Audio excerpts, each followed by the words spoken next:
Today, we have yet another cooler for review, but this time, medyo iba siya sa usual stuff that we get here.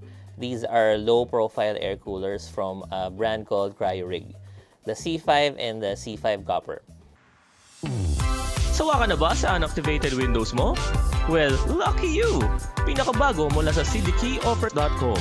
Windows 10 and Windows 11 activation codes.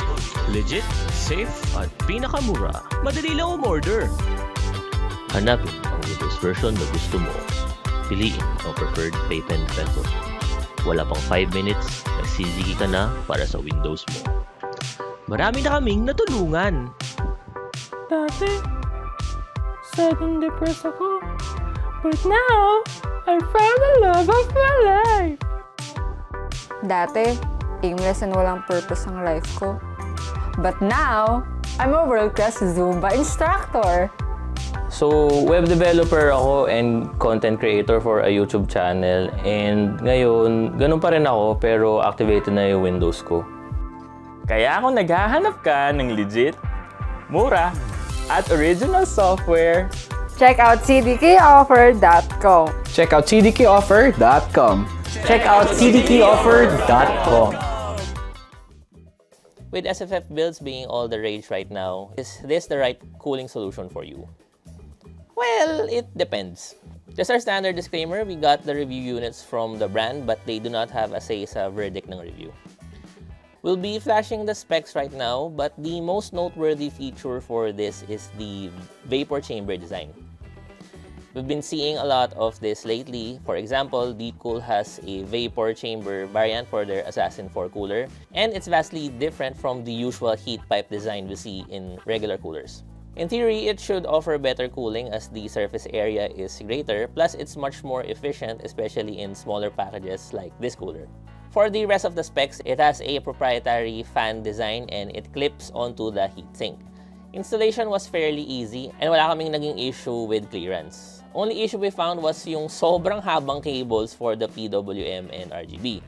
You'd think na this is especially targeted at SFF builds, so we think na the length of the cables were unnecessary.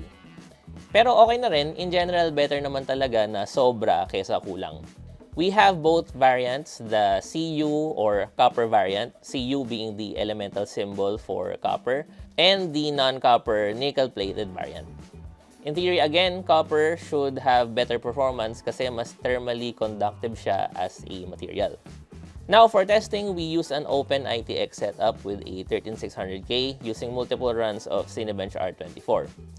With an ambient temperature of around 25 degrees, with the default settings ng CPU, it thermal throttled almost immediately. That's also the same when we lowered the TDP to 15-degree decrements until 145 watts. At 145 watts, they managed an average of 89 degrees, with the copper variant being 1 degree lower only. So while it's not going to cool a stock 13600K, very possible yung lower TDP CPUs like the 9800X3D and lower end ones. Another thing going for it is the very small package. At under 55mm height, it fits our signature DAN A4H2O test, so okay talaga siya for SFF builds. And honestly, that's it. I think what holds this cooler back is the size of the fan. It's unfortunate na proprietary yung design niya, so you can't just plop down a Noctua or Arctic P12 there and call it a day. I mean, you could, pwede mo siyang i-DIY, pero it's not going to be easy. Overall, this is an okay low-profile cooler. While the claimed 180-watt TDP, it's a bit pushing it, this can comfortably cool milder CPU beasts in a very small package. Although we don't have the official MSRP, we're seeing around 2,900 pesos from international stores. So, medyo pricey siya for the performance. Pero syempre, pricing yun nung ibang bansa. Hindi natin pa alam kung ano yung pricing dito. However, sa SFF, yan talaga ang normal.